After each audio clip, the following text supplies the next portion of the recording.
Hey, this is Kip Weston. I've had a lifelong fascination with adventure. I'm obsessed with uncovering stories from extraordinary people. People who break from the average and become outliers. And now I want to share their stories with you. This episode, I'm speaking with Ryan Mitchell. Ryan is a YouTuber with over 2 million subscribers. And on top of that, he's become an elite mountaineer. He's climbed Mount Denali, the highest mountain in North America, and at 19 years old, climbed Mount Everest, the highest mountain in the world. And what's impressive to me is he did all those adventures and more largely funded through his YouTube channel. So in this podcast, we talk about how he got started in YouTube, how he found success in a very competitive niche in YouTube, and how he got introduced to climbing, how he was moved to climb at such elite levels, and what his future plans are. If you're interested in social media growth, mountaineering, or fitness, this is a great podcast for you. So let's get into it. The part that fascinates me the most about your whole experience is how quickly you went from no climbing to Mount Everest. Yeah, I mean, I was How, just making Minecraft videos, and then one day I decided, hey, I'm gonna go climb Mount Everest. Made it happen. yeah, it sounds like almost a Mad Lib if you had to write down your dream, like I want to do insert crazy thing, Mount Everest. Yeah, I mean, I still get comments to this day that people recognize my voice, and they're thinking, I didn't know this Minecraft YouTuber climbed Everest. It just doesn't go together. Like they're just two polar opposites. But no, I think I've always had that in me, I guess, to do hard things, to push my mind, push my body. And although I was doing that on, by the way, Minecraft YouTube is not easy, everybody. It's a rough game out there. It's very competitive. But Seriously. like I've always had that kind of mindset and mentality. So I somehow found climbing Everest. I watched a documentary and I was instantly hooked. I feel like there was kind of something in me that I didn't know was there. And then I was just super drawn to it, and I did everything possible to make it happen. So is that what introduced the idea of Everest to you? Is just a documentary? Yeah, well, basically, I have the Minecraft channel, but I was getting tired of making Minecraft content. Like Yeah. waking up every day, going right to the setup, and just going for all day. Recording gaming videos is not very exciting to me. So I really wanted to make an in real life channel, and I wanted it to be more story based and like really like inspirational. Like I wanted to make something that had an impact on people. So I randomly thought of the idea. I climbed Mount Everest as a video title, and I was like, wait a second, that's a banger, right? It's like nobody's really done that before. Mr. Beast would never climb Mount Everest. Yeah. And I watched some dude's video on it, his documentary. It was by In Deep Films, and I was like, this is amazing. Like I was just so hooked on it, and I felt it. And obviously I had a little bit of anxiety starting off, just like if I wanted to commit to this or not, but like something in me really wanted to make it happen, and that's where I got the inspiration from. That's awesome. How long did you linger between the inception of the idea between fully committing? I don't know. Like honestly, as soon as I saw that, like I was messaging my friends and I was like, dude, I'm gonna climb Everest. And they're all like, you're crazy, bro. Because we're all Minecraft YouTubers. They would have never thought that I would do that. And I was super out of shape for at that time as well. Like I worked out a little bit, but nothing crazy. Um, and I don't know. I talked to like my family about it. I don't think any of them took it seriously. But then I messaged Alan Arnett, who kind of introduced me to the world of mountaineering, and he was like, "Yeah, I'll help you." And without like his support and him actually like giving me this information, I don't think I would have ever figured it out myself or committed to the idea. So I don't know. I was just, it was just one of those things that clicked for me. Yeah. Can you talk about what his support looked like? It sounds like he's like, yes, I'm in, but we need to do XYZ first to set Yeah. you up. Yeah, so I mean, I reached out to him, and my email to him was so stupid. It was like, I'm an 18, I think I was 18. I was like, I'm an 18-year-old Minecraft YouTuber, and I really want to make a video, but I have no experience. I want to climb Mount Everest. And I actually wanted to do it that year, which was like 5 months from then. So he messaged me back and was like, that's crazy, but we can, get you on the next year, which is very possible with the right training and everything like that, and preparation on different peaks. And he kind of just gave me like all the, because I knew nothing. I didn't know what gear to get. I mean, at the time, I had no idea what a crampon was. So I did some, and then I went and did some training courses and everything like that. And like, I knew it was for me. As I was doing the training courses and looking into all this stuff, I got even more interested. So Yeah. Do you enjoy the technical work like crevasse rescue and rope management? Yeah, I mean, the thing is with Mount Everest, you really don't need a lot of technical training. So, like, that's true what a lot of people say. Like, a lot of the people on climbing Everest, or like not a lot of them, but like few of them could pick up the technical training that they need, even in the Khumbu Icefall leading up to it. But they should have, a baseline. It's a lot of physical training. So that's really what I was going in on the entire time I was training at home. I live in Massachusetts right now, actually about to move to Washington, but um, I can't really get training out here in terms of technical aspect.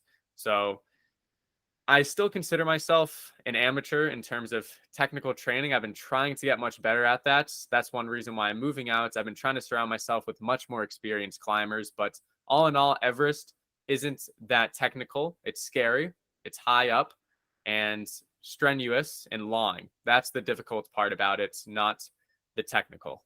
So when you say you enjoyed the prep work, that means you enjoyed like the physical prep work more so because there wasn't too much technical legwork to be done.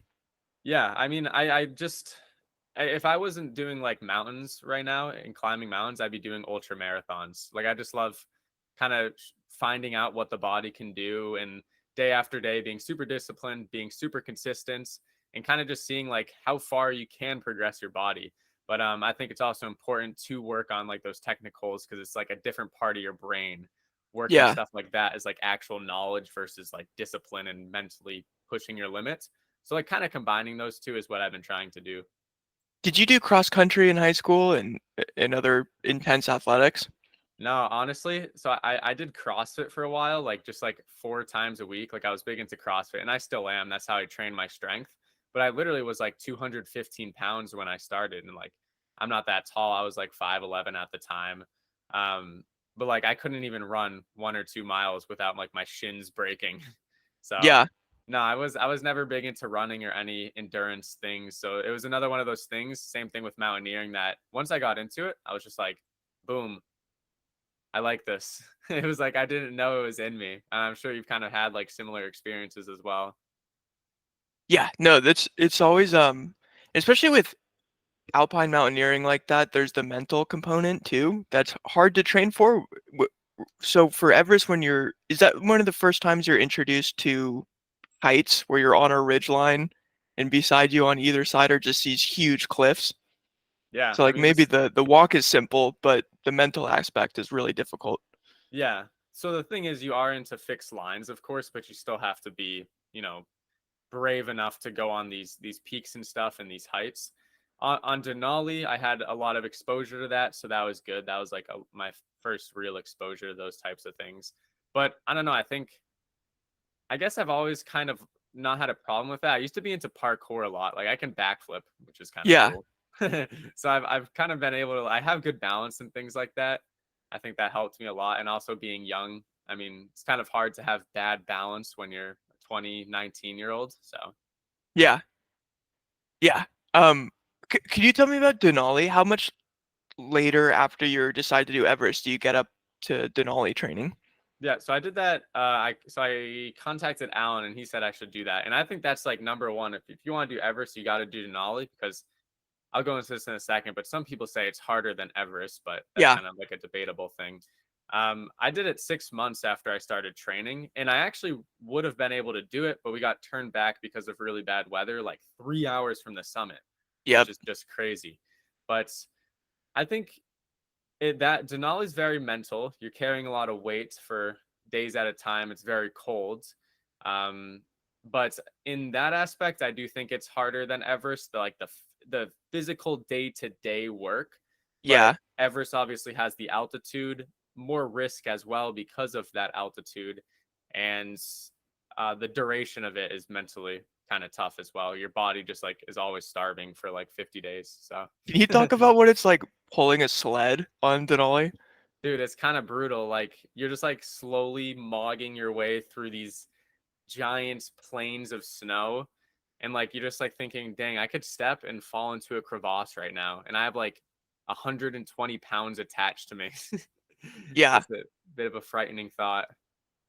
And can you maybe, so my understanding is the there really aren't like established base camps on Denali in the same way that Everest might have more established camps along the way. And so for Yeah. Denali, you have to bring up all the stuff that might already be waiting for you in Everest. Is that the difference? Yeah, and that's one of the reasons why it's harder. And honestly, one of my favorite things about Denali is like the purity of it, because Yeah. they don't allow commercialization to the extent that they do in Nepal. Just the Alaskan Park Services are super strict with it. There is a base camp, but there's no porters, no Sherpas, of course, and I mean, they pretty much every guiding service does the same thing. Like they just don't allow them to give more than a certain amount of support. Yeah. So you're carrying all of your own gear, unless if you are like literally dying and like people need to carry your stuff for you. You're even carrying group gear, which is like very uncommon for anybody to do on Everest. Usually that's like the porters or the Sherpas or the guide's job. You're actually carrying some fuel.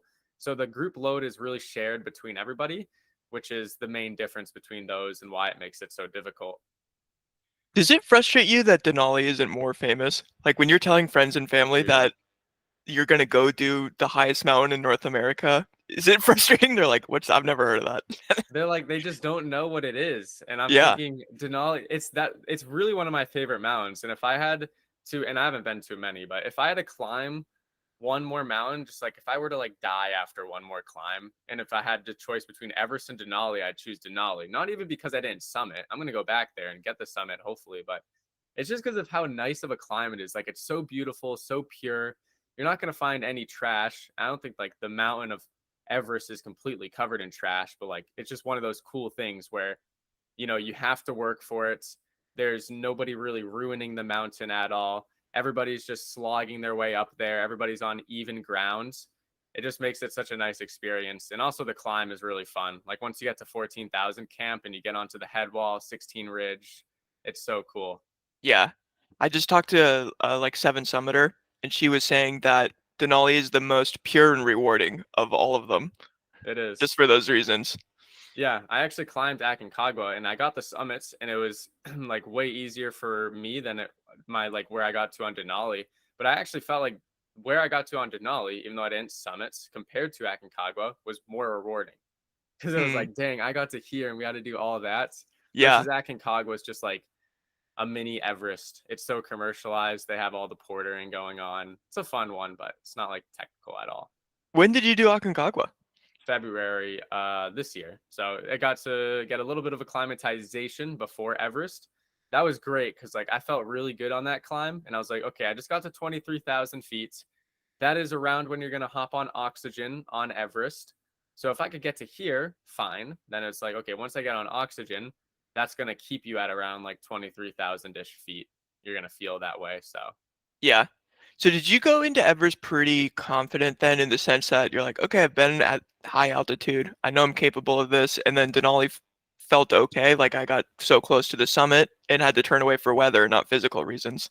yeah, absolutely. Like when you physically feel prepared for something, you're going to Yeah. be able to take on challenges. Like even if you're not good with technicals or you're not like you're not fully, I guess, well versed in maybe like not tying or like rappelling or stuff. When you're actually physically there, mentally there, and you're not like super fatigued, you're going to be able to handle that stuff pretty well.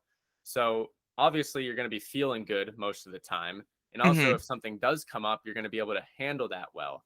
Because let's say a storm happens and you're super fatigued, you might be able to make it down if there is no storm. But if you're super fatigued, you're probably going to die versus if you feel really good the whole time, then you can probably get down. So where I was in my training, I had done some like crazy stuff. I don't know if anybody knows. Probably like one real test was Mount Washington. I did it twice in a day and then a quarter of the way up. So it was like 10,000 plus feet of gain in 12-ish hours. That was like, dang, like I don't even know if some people who have climbed Everest could do that. So that was kind of a big thing for me was knowing that I was physically capable of doing it. I had the time, of course. Mentally, I was there. All I needed to do was really just brush up on the technical training, which I knew we would do in the Kumbu Icefall prior to Yeah. finishing up past base camp. Were there people on your Everest summit where you looked around and were like, you guys aren't studs? Like, what are you guys doing up here? Honestly, like everybody, and I talk about this a lot. Everybody there, I thought was pretty deserving to be there. Now Nice. let's say we went and did like a weird route on Everest that wasn't fixed or anything. Then obviously I shouldn't be there, but a lot of people wouldn't either. I thought everybody there was pretty solid in terms of what they're doing. There's one example of someone that I saw being like actually pulled up. Like they were literally being short roped through the Kumbu ice fall, which is nuts. Like if you're being short roped and on oxygen that Yeah. early, it's like GG's. You're not making it very far. Yeah, But I I watched don't your know where. video on misconceptions and you said the whole process, it was just that one guy, right? Yeah, well, it was like some lady, but I don't really know what happened to them. And there maybe was some other examples of that, but overall, there's people moving faster, people moving slower. It's like you don't really focus on them, just worry about yourself and your team. Yeah. How much video prep do you do before? So that's the physical prep. And then are you trying to see what equipment works and what doesn't work and how to best film the whole process? Yeah. So honestly, like, well, because I knew I was so in shape, I was pretty confident that I was going to be able to record because if you feel, and there were some days where I felt like absolute crap and I didn't want to record, but the better I felt, the better I would be able to record. So that was one thing. As I was training, I knew I need to be in as of shape as possible so I can actually record. But I did a few, I mean, I tested it on Denali. I tested a ton of gear on Denali. I knew GoPros worked. I knew my phone does good in the colds, and that's literally all I used. So I didn't really need to worry about like some big DSLR camera or a Yeah. drone, which like might have some more complications. But because it was literally just a GoPro and a phone, I didn't even have to worry about it. And then batteries, I just kept close to me and it was like perfectly fine. How do you charge this stuff? So in base camp, there's electricity. So Okay. on the trek in, there's also electricity. You have to like pay for it sometimes though. But um, when you're at base camp, they have like solar panels, can fill those up every night, all the batteries and stuff. And then you're going to go up for a rotation. All you need is just enough battery power for that rotation. And then you're going to come back down and then you can restock.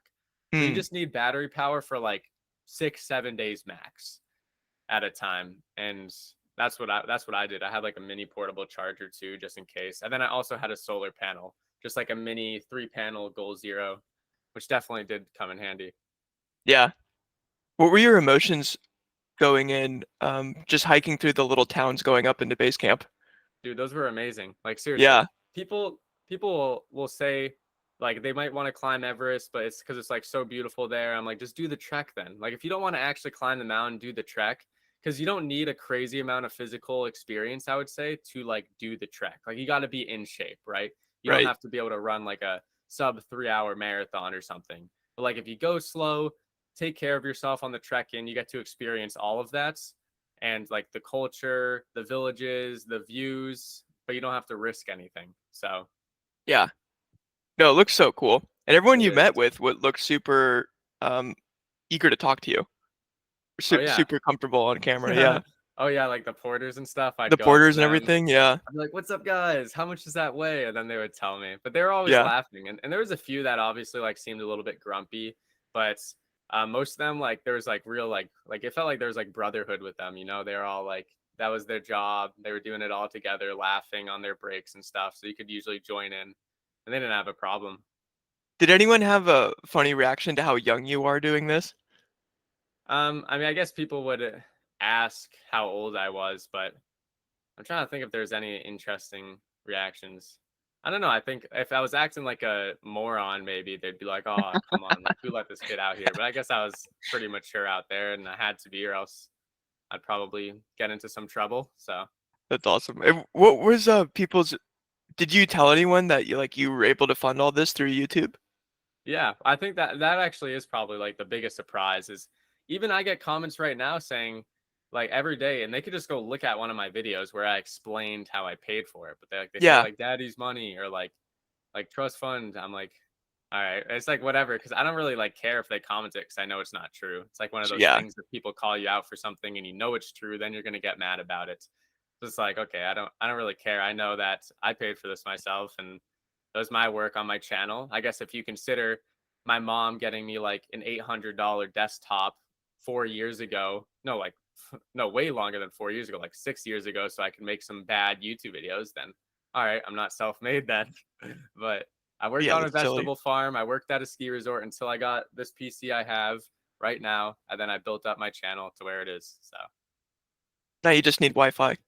yeah, true. That is also a good point. No, there's a few things, and like obviously, I'm fortunate to have like lived in a family. Like my mom was supportive of it and everything when I said I'm gonna quit my job at this vegetable farm to make Minecraft videos. And she was like, all right, cool, go for it. I mean, I was like a sophomore or a junior, so it wasn't really a big deal. I didn't have college coming up. So So you're a sophomore in high school and you're working part-time at a vegetable farm, right? yeah, well, I've been doing that. I was a freshman in high school when I started my job there. But like Okay. my entire bloodline had worked there. My dad was working there when he was a teenager. Then my two older brothers were working there. And it was just like this. I mean, I live in small town Massachusetts, so it's just like this, you go there 8 to 3, pick vegetables all day. Like pay obviously isn't that crazy. Then you go home. But it was like a rewarding job, honestly. Yeah. And it was It's nice probably being got to out help there. with your work ethic and discipline too, I imagine, right? Definitely. And I think like having a job like that, and also you're providing value. It's like you're picking vegetables people are going to eat. You know what I mean? Like it's a Yeah. cool, rewarding job. Yeah. And then how did you decide to start making YouTube videos? That was always a dream of mine, was to be a YouTuber since I was 10. So that's half of my life right now. And I had always made, which ironically, I was always making Minecraft videos on and off throughout the years. But then like one day Minecraft is exploding and I finally hop on like the wave. You know what I mean? I made one video and it went viral. Then I kind of kept scaling into it and everything. But I had always wanted to be one, and like I was always drawn to it. I think it's the same thing with like climbing. Like there's just some things you're drawn towards. And if you truly work at it, like every day, you obsess over it, you get up, you want to grow, build it, then you're going to be able to make it happen. Yeah. And I don't think it's worth it's worth saying how competitive that niche in YouTube is. I mean, Yeah. how And many Minecraft YouTubers are gaming YouTubers and then Minecraft YouTubers is so competitive. yeah, I mean, I was saying earlier, like people don't take it seriously. It's like you make Yeah. Minecraft videos, but dude, like there's literal guys out here who have like warehouses for their Minecraft channels. Like it is serious. It's a serious game. And Yeah. I'm glad I have this climbing channel now because I don't know, making Minecraft content isn't too appealing to me. But you have to think about it. There's kids that are like just like me that wanted to be a Minecraft YouTuber because they watched Minecraft YouTubers as a kid, and that's like 50% of kids in America Right. probably. And they finally get to be a Minecraft YouTuber. It's like they're not going to let it go. So it's like you're competing with like some of the most passionate people, in my opinion. And like at one point, I don't know, it gets really hard. Like some of these guys are literally building multi-million-dollar businesses just off of making Minecraft videos. So it's Yeah. pretty nuts. How many times did you have to explain just that on your on your Everest hike? Um, I guess I don't know. I think it was like weird. I guess people thought it was like definitely a weird niche to be in. But Yeah. again, like some of them, you'd have older people on the climb with me and they're like, "Oh, my nephew watches Minecraft. Let me y- get a picture of you." And I'll say, Gotcha. I'm Yeah. climbing Everest with Sipover right now," Right, right. which is hilarious. Yeah. No, that's so cool. Do you wish like do you have hopes and ambitions that your climbing YouTube channel gets as big as your Minecraft channel? Oh yeah, absolutely. The thing is, when you're making a YouTube channel, or I think just any like business, or any like endeavor like this, I'll just refer to YouTube right now, is like you want to have this mindset that like your channel is going to hit 10 million subscribers. Like it's going to be like the best video, like the best, not even biggest, but like best is obviously, but it's going to be the best channel in the niche or on the platform. And Mr. Beast had this mindset when he was growing his channel, wanted to be the biggest YouTuber possible. I used to have that mindset with Sipover, my Minecraft channel, but now that channel, I don't play Minecraft anymore. I don't really like the game. I don't even play video games, so it doesn't reflect who I am as a person. So now, vice versa, Ryan Mitchell, the climbing videos do reflect who I am as a person, like taking on these challenges, taking on these tasks, growing, being the best version of yourself. That's like what mountaineering encapsulates, I think. That is like what I want to give off in my videos. So being able to combine that with making like an actual career out of it is such like a good mix, and I think everybody should strive for this. So now I actually want this channel to be 10 million subscribed channel, or like the Yeah. biggest climbing channel or whatever. Like I actually look at it as like a child. That's how it should be. Like you think Yeah. like Steve Jobs wasn't looking at the iPhone as his baby? No, he like loved this iPhone. He wanted to make it the biggest technological product on the markets. That's awesome, man. And I have no doubt you'll get there. Your channel to me feels like like very Casey Neistat inspired almost in narrative structure. But like such a unique niche, and I haven't seen anyone else doing the type of in-depth vlogging you're doing, especially in the climbing space. Yeah, I mean that's the good thing about it, I guess, is there isn't really any competition, and I'm sure there'll be some people that come up. But I mean, the thing is, the people who are climbing, they might be really good at climbing, but most of the time, people are doing it to get away from like work and filming themselves and all the technology and stuff. So of course, there's like a large pool of mountaineers who don't want to film themselves, and like they don't really know how to film themselves for a YouTube video because it's a whole different game. Um, so that's one thing that I'm pretty happy with, is the fact that I love making YouTube videos and I love mountaineering. So it's like that gives me a pretty good edge in that niche. And then yeah, like reading the market, reading what these people want. Like my target audience is probably like over the age of 16, which they're going to be more mature, right? Versus the Minecraft stuff, I had to completely switch up my online personality, I guess. Even though like my climbing videos is who I actually am, my Minecraft videos is who I wasn't. I was like putting on a face for 12-year-olds. So Right. it's like kind of knowing those things and then having that like edge, I guess, is really, really, I'm fortunate to have. Are there media skills you picked up from your Minecraft channel, like how to hold an audience or what you think works in terms of keeping their attention that you're able to transfer onto this personal channel? Yeah, for sure. There was some that I did transfer, but there was also some I had to change. Like I was just saying, so like the Minecraft audience is like 12-year-olds who love Yeah. gaming contents. They love the in-your-face stuff like Mr. Beast does. But my climbing videos is going to be a much older audience. And also, you're bringing the viewer on a journey. Like that's the goal of those videos. And like Casey Neistat does, he's like bringing you on a journey throughout his day. So to be able to do that, you need to be authentic. You need to show a lot of your day or the climb, and if you can actually get that, and that's a story in itself, like that's Yeah. storytelling. It's like I don't need to tell a story, I'm doing the story. Right? It's like a cool, exciting story. If you could do that, it's going to be super engaging. So I kind of had to throw out a lot of like the over optimization and hyper editing of the Minecraft channel and swap it for more of an authentic, less edited approach. But of course, I do some voiceovers and narration just to put everything together. And yeah, I try to just be like completely real out there. Like I make some of the dumbest jokes, but it's just because it's like I'm not trying to put on like a facade or anything. It's just completely me. One of my favorite comments is you stepped over, I think it was the ice fall, and you stepped over and you go like skibbity bop, and someone's like, "Oh, we got brain rot on Everest." Yeah. No, no, it's kind of funny. I don't know what it actually means, but the Sherpas say something that sounds just like it. They're like chippity dop, like and they literally say the song. And Oh my gosh, that's for the hilarious. longest time, I was like, how did Brainrot reach the Sherpas? But like later on the expedition, they explained to me that it's some like song that's in their culture or something. And like I had no idea, but whenever they say it, like me and Sherpa would just, or no, me and Furba would just be making our summit push, and he'd look back and be like shibbity dot, and I'd be like yes. That's hilarious. You're like, "Oh, it's a song in my culture too." Yeah, yeah, somebody like please explain. I was trying to figure out what it was. Like I was looking it up on Google, but like I think it's just so like niche, like it's a Sherpa thing. But if like anybody knows, like let me know, I need to find out. Do you run your videos before you post them by anyone? Or do you have a pretty um like confident understanding of, "Oh yeah, this is good. This is ready for publish." Yeah, I have a pretty good understanding. I'll maybe send like the intro to somebody and be like, "Hey, is this a good hook?" or Yeah. anything like that. The thing is, I mean, first of all, these videos are like 45 plus minutes long, so it's like unlikely to find someone who's just be like, "Yeah, I'll sit through it." But the thing is, it's like realistically, what am I going to change, Like I know the dead space I need to cut out. So if it's like me walking through the trees for an extra minute longer, I can usually identify that if it's too boring.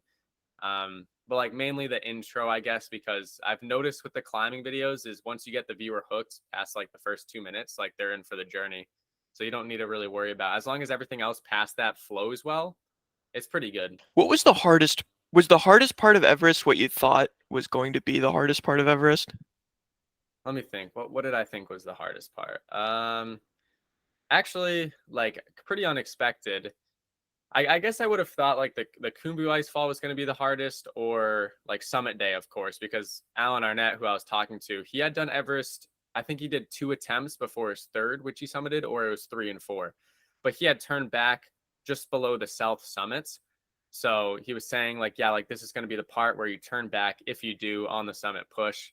So that I was expecting that to be really difficult, but me and Furba kind of flew up that thing. I was feeling super well on summit day. Like Yeah. I think we did it was I can't remember the number, 5 or 6 hours from Camp 4 to the summit, which is like insanely fast. And then Kumbu Icefall wasn't that bad when we did it, but I guess the biggest thing was in between base camp and Camp 2 on our summit rotation. So instead of stopping at Camp 1 this time, we were already acclimatized, so we just went from base camp to Camp 2. I got like sick or something. Like I got some sort of like cold or virus, and I was literally like slugging through the Western Coombe. And the Western Coombe is literally like that. It's so flat, but Yeah. because it was just so hot in there from the sun radiating off of all sides, and I was pretty fatigued from being sick, it was like it took me so long to make it through that stretch. And like if my heart rate went above a certain amount, I felt like I was gonna throw up. So I like stopped for a second and just like looked down and closed my eyes. And like all my team is passing me, and they're like, I'm like, I'll catch up, guys. Don't worry. So that was a rough day, but I was able to like recover after a couple of days of rest in Camp 2, which is kind of unbelievable because I thought I was like I might have been over there because of how I was feeling. But and usually as you go up in altitude, you're unlikely to recover. So I was super lucky in that sense. Oh, that's really nice. Is your body pretty, did you ever have headaches or any other signs of altitude That was the sickness? one, yeah, that was the one time, and I don't think it was a case of altitude. I think when we were in base camp or Namche, resting in between our summit pushes or like summit rotations, I probably just caught something. Yeah. Honestly, though, I mean, I didn't take any Diamox. I just like drank a ton of water, tried to eat as much as I could, and I also did a ton of deep breathing, like before bed and waking up. And I didn't get any headaches. I actually don't remember having a single headache. Obviously, I'm more fatigued than I would be if I was at sea level, but for the most part, I was pretty good on terms of the altitude, I would say. Yeah. That's awesome. Did you ever have a reference point of what altitude sickness would look like? Did you ever get it on Denali or Aconcagua? Yeah, well, I guess it depends on how physically fit you are, how much you're going to feel the altitude. So of course, like deep breathing, eating well, sleeping well, and drinking enough water is huge. But also, the more you are in shape, the less sore and less recovery your body will need in between days. So it's going to be able to spend more of that energy acclimatizing and not repairing your body. So therefore, I think that was a major reason. But I guess on like Chimborazo, which was the first high altitude climb I did back like 2 months after I reached out to Alan Arnett, like I was still so out of shape. And dude, Chimborazo, you literally like fly up the mountain. Like you drive up to, I don't even know, like 15,000 feet. And then you just like go up to a high Oh, camp and then wow. you go to the summit like in 2 days. And you do acclimatization climbs before it. So it is possible. But like for an unfit guy like me then, and like I had no idea, I wasn't eating enough or anything like that. I had really bad headaches, horrible night of sleep, and like felt like I was just gonna like vomit on the morning when we were gonna push up to the summit. So I've never had HAPE or HACE, but I've had like acute Right. mountain sickness for sure. Right. Yeah, for those not aware, 15 is what, that's higher than Rainier, right? Or just about Rainier's height. Yeah. Yeah, that's Yeah. a crazy starting point for someone not familiar with mountaineering. Yeah, the Ecuador volcanoes are crazy. They just like even Cayambe or yeah, Cayambe, you literally drive up to the huts before the summit push. It's Yeah. insane. What is it about the mountaineering that you think you love? If it was just the physical pushing yourself, like I feel like you would be, like you said, just doing ultra marathons and maybe more sea level based Yeah. activities. Why the altitude and the alpine elements? Yeah, for sure. Well, I think um there's always that masculine urge, and there's also I guess there's the feminine urge because there's a lot of females I've climbed with as well, but just to like go out and climb something high and just like band together with a team and like really build like a sense of camaraderie with them and kind of just like work together to reach a certain point is always super appealing. And of course, yeah, ultra marathons are like super. You go to a place where you also go on mountaineering, but you don't have the cold, you don't have the views, you don't have a lot of that stuff. So mountaineering is just that, but with so much more. But I guess I don't know. I think a lot of people. Well, it's also just badass too. I guess that's a reason as well. But Totally. yeah, I mean, I think everybody says like, oh, I think there was also a little bit of like the risk people like, and that's just how I think a lot of humans are. Like a lot of people don't like to say, oh, like I'm an adrenaline junkie. I like climbing mountains, but I think there's always like a little bit of that with people. It's just a matter of if you let that get the best of you and you decide to go solo some insane routes, right? It's all about balance up there. Don't Yeah. take too much risks, but you can take a little bit just so it's fun. Yeah. Were there moments where you had adrenaline spikes on Everest? No, honestly, Everest, I was so like chill for the Yeah. majority of the time. Not chill, but like, um, I never felt like I was gonna like just like die or fall or anything like that. But like Denali, and if I had like a video that's like 1.3 million views just talking about my near death experiences. I slipped because my crampon fell off on Squirrel Hill. Like you would not think Squirrel Hill could kill you, but like literally it's just enough of a slope that you slide and you would just go off of a cliff.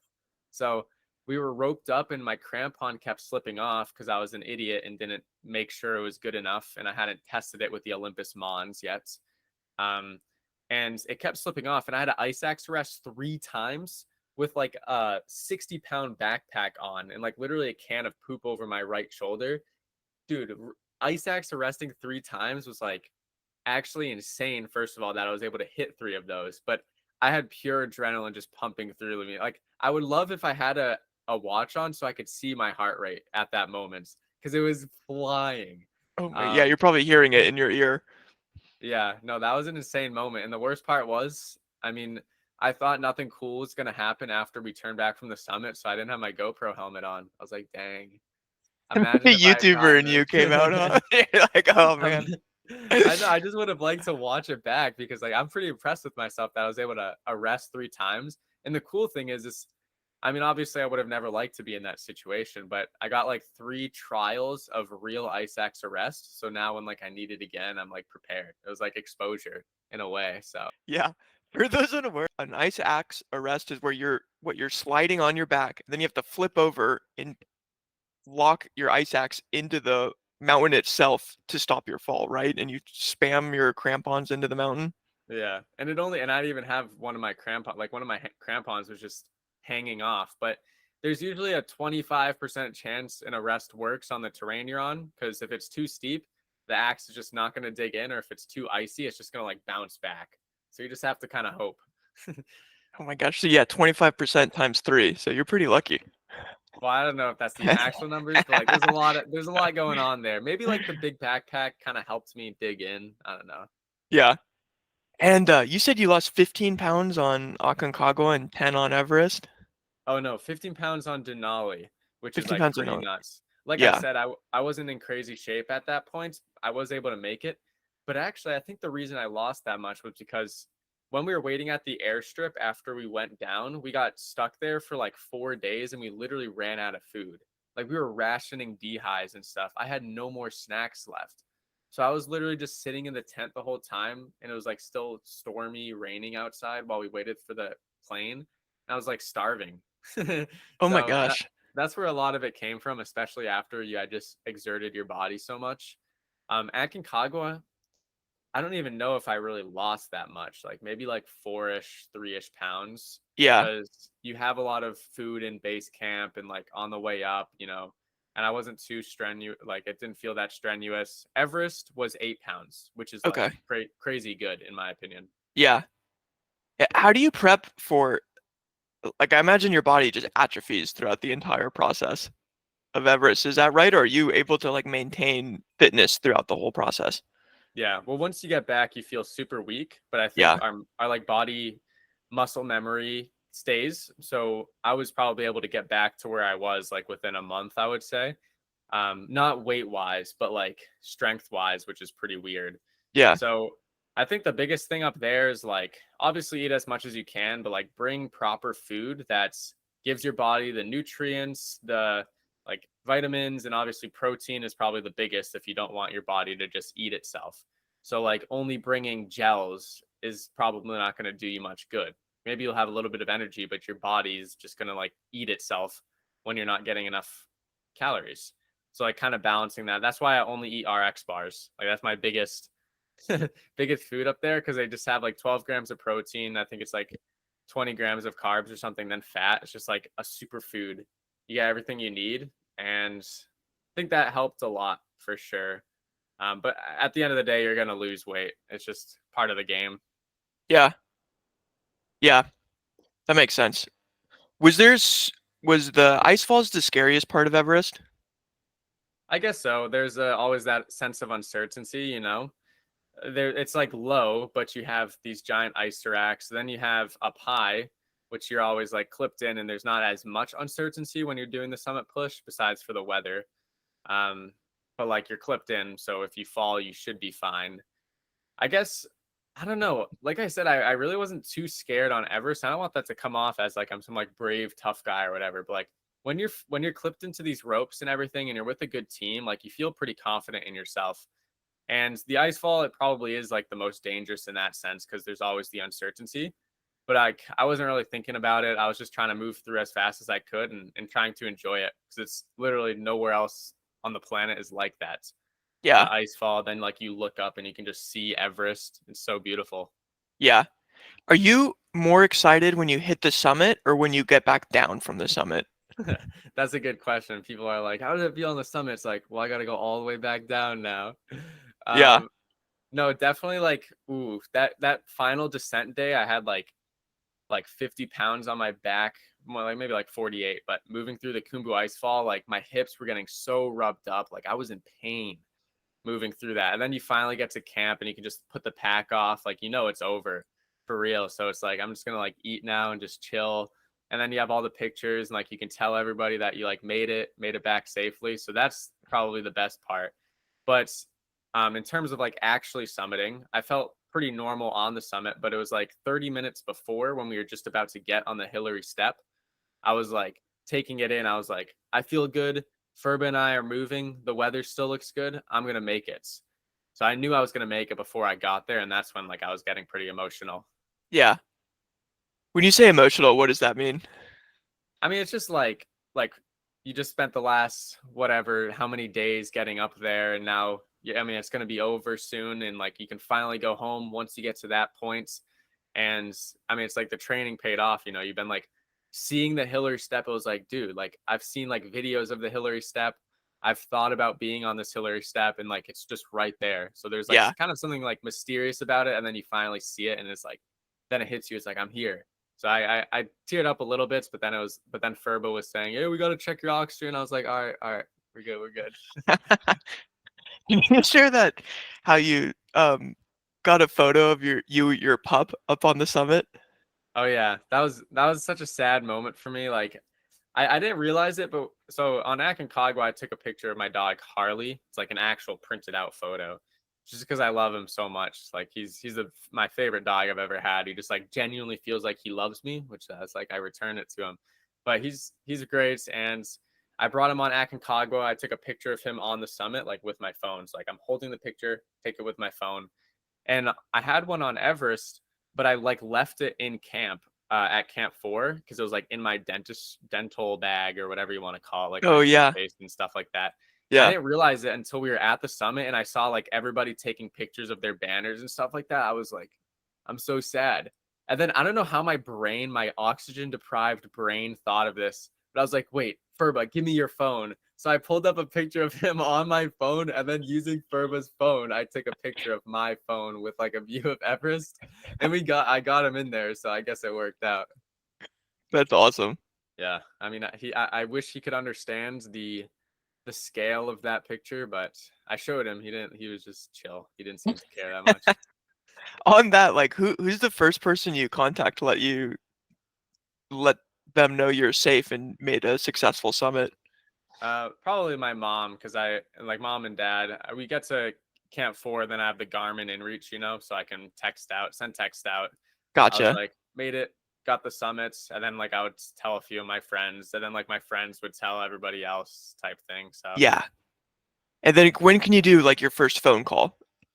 once you get to base camp again, so the inReach obviously you can't really call on that. I mean, if you have like an SOS satellite phone, but those things are like I don't know what they would be called, like a radio phone or something, but like they're like this big. Like those things are chunky. So I definitely wasn't gonna bring one of those. So Yeah. it's once you get back to base camp, that's when you get Wi-Fi again because there's no reception except maybe in like Lukla, which is the first village you're in. Besides that, you have to buy Wi-Fi. Yeah. Got it. Dude, it's such an incredible accomplishment. You have to feel so proud of it still. I know, yeah. I mean, I definitely am proud of it. I'm glad that like I made it back safely and gonna just keep climbing, you know? Yeah. What would you say to someone who's interested in getting into climbing or hiking but has no experience? Yeah, like I did, like honestly, and I get Instagram messages and I'm like worried someone is like watches my video and just decides I'm gonna go do it and like they have no experience and just end up Sure. dying. I'm like, okay, that's not good. But definitely just find someone who's done it and who's very well versed in it and like seek their consultants, like get a Yeah. mentor for it or something, because that stuff you are not going to learn unless if you just been like doing mountaineering and being surrounded by climbers all your life. Like you need to go find someone that already has this information to give to you because it's such a, from training physically, technically, knowing what gear to get, there's so much to it. Yep. Yeah, that makes sense. Yeah, and I obviously I don't want to like plug him or anything. But like, yeah, I did Alan Arnett, and he like told me everything, so it Yeah. was And useful. next up for you, you're doing K2 prep now? Yeah, so obviously I want to keep making videos, and I'm gonna keep doing climbs and really locking in my technical training, which I've been doing in my previous videos. You know, we got the ice axes out, the technical ice axes for the first time, crazy, which is like kind of a embarrassing thing to say for someone who climbed Everest, but it's because you don't need them. You literally don't. Yeah. All you have the fixed lines. But yeah, and you don't need them on K2 either. But K2 next year, that's what we're aiming for. And I mean, I think I'll definitely be ready as long as I keep getting some technical experience in really just getting comfortable like crampons on steep vertical rock. And yeah, that's going to be super fun. Yeah, that's so exciting. That's another one like Denali that would frustrate me if someone asked, "What's K2?" Yeah. Like, oh. Have you seen all the recent K2 edits? Like Yeah, it's blowing yeah, up on TikTok and Instagram. It's like everybody just being like, I'm gonna go climb the unemployed friend on a Tuesday. yeah, It's so funny. So that'll be cool. Like people will be able to, because there's a lot of Everest footage out there, like even prior to my series. But like K2 is pretty, there's not a lot about that out there. Like I feel like it's gonna be cool for people to see like what K2 is actually like. K2's And like, hardcore, man. That's yeah, very, yeah, for sure. Like even I mean Everest doesn't get crazy steep until like Camp 3-ish or like going up to the Lhotse face. But like K2 is so funny how like you're in base camp and like as soon as you get on the mountain, it's just like steep. It's like you're yeah. just getting right into it. Will Actually you incredible. humor me for a speed round of questions before we wrap up? All right, yeah, sure. Let's go. Wait for okay, Wi-Fi is good. All right, let's go. Wi-Fi's good. Okay, tea or coffee? Neither. Well, tea, I guess, if I were to pick one, but Oh, you don't do either? no. I think it's like if you have caffeine or whatever, you might need it when you don't have it. So I try to just eat well, sleep well, drink well, and then my energy is usually fine. Good for you, man. You don't do pre-workout or anything? No, I never like got into it, so I never had to worry about like, oh, I might need it still. I just never drank coffee. Tea No was G like Fuel sponsorship for you? no G Fuel. Yeah, G Fuel in the mountains would kill you for sure. that'd be so funny. Yeah, no, that would be diabolical. I know the answer to this one now. Cats or dogs? Dogs for sure. I have both though, but dogs. Well, my mom has both. Any indoor hobbies or niche interests? Um, I guess just like YouTube is like my like kind of life revolves around that. But if there's anything Yeah, weird, I don't know, dude. Like I'm like I just like climbing stuff. Like I guess parkour. Like I kind of like that too. I watch a lot of those guys. But I'm yeah. trying to think of like some like weird. No, you strike me as a tunnel vision kind of guy. Yeah, yeah, yeah. I'd say that. Just like Yeah. climbing YouTube. Okay, this is I'm fascinated by this one. Do you think Mallory summited Everest? Ooh. I haven't like looked into this stuff too much, but I know there's like so much lore about it and it's Yeah. super interesting. Like Michael Tracy makes such good videos on it. Um, I don't know what's like the overall consensus. Like, what do people usually think? I think that what they like technically fell below the first step, right? Like they like that's where their bodies were found was not they weren't even at like the first step Yeah, were they? Yeah, they only found his, and they didn't find the other ones. Okay, yeah. That's such like a bad spot because it's like, did they really go out that early or did they get further up? So I like to think that they did, you know, and I hope we can find the other bodies so that we can find more proof of it. Yeah, yeah, that makes sense. Okay, last one. Historical figure you'd most like to have dinner with. Hmm. David Goggins. Dude, you Historical guys wouldn't be figure. having dinner. You guys would be doing something crazy together. Yeah, I know. He'd be like, no dinner, bud. Ultra real quick. But I Yeah, would. I wall would. sitting for an hour. That's my dream video right there is like doing a hell week with David and like vlogging the whole thing. Oh my gosh, I'd that would want be to do that so awesome, bad. dude. I don't know if I could survive, but you know what? It would be a cool vid. So, He just did that series like Hell Week with my biggest haters. Did you see that? Where he would oh like wait, he did? pluck people. Yeah, he'd pluck. There was like a competition for the snarkiest comments on his videos, and he'd like DM them and fly them out, and he'd work I've out actually with them. That's funny because I've actually like thought about doing that, and I think everybody who kind of has like a career in like fitness, I guess in a sense, has that. Like even bodybuilders, like bro's so small. It's like I'll fly you out. Like let's see, because like none of them would. So that's funny. I'm gonna have to look into that. Yeah, that'd be yeah, hiking with my haters. Very alliterative. Yeah. Cool. And then what's the best way for people to support you? Honestly, just watching the videos, like that's always like that's what I love doing. That's what I'm gonna keep doing. So subscribing, just watching them, and that's it. I don't really ask for much, you know. I don't have like a Patreon or anything. Yeah. Just watch them vids. Give me that watch time. Nah, just kidding. No, It's totally. whatever. You like them, you like them. Yeah, they're great videos, man. And like I said, it's so cool to see you accomplish so much at such a young age. Yeah, And thank have you. such healthy ambitions too. Like it's fun to see this generation have really, really ambitious goals and get them. Yeah, I mean that's one of my goals is to show people that they can do this type of stuff, right? They don't need to be a certain age. Like we have the internet.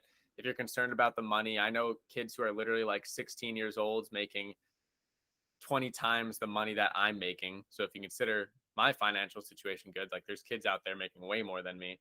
And there's also people out there doing like way cooler stuff. So just try to be Yeah. your own person, have your own goals, and like that's what's going to make you truly unique. Yeah.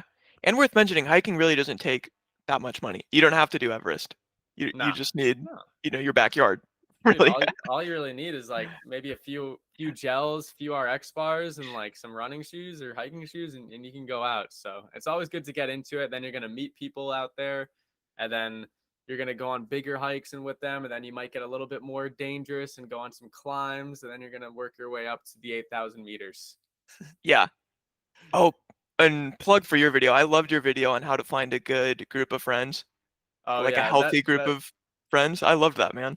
that's so funny because that video was just up on my channel because I like randomly posted that so long ago. It was like how to find like-minded people, and I was just hiking, and I was like, what if I gave advice while I was hiking? So I decided to do that, and then I just never did it again, and it's just still there. Like I'm just gonna leave it there, but now it's just like completely unrelated what I do, kind of. But No, it's one of my favorite videos on your channel, honestly. I loved it. let's go. Yeah, hopefully that's like the goal is like I'll make random videos, but then maybe one or two people will just find it and then find value in it. So if it's there, I'm just gonna keep it. But like some people would be super weird about it and be like this is gonna decrease my sponsor value if they see this video, which just isn't true. Or like I don't know, it'll ruin my algorithm. Yeah. I could see how in that space you get analysis paralysis and Yeah, start hyperanalyzing everything. for sure. Yeah, that big thing to stay away of. Yeah. Cool. Thanks so much, man. This has been awesome. I really appreciate the time.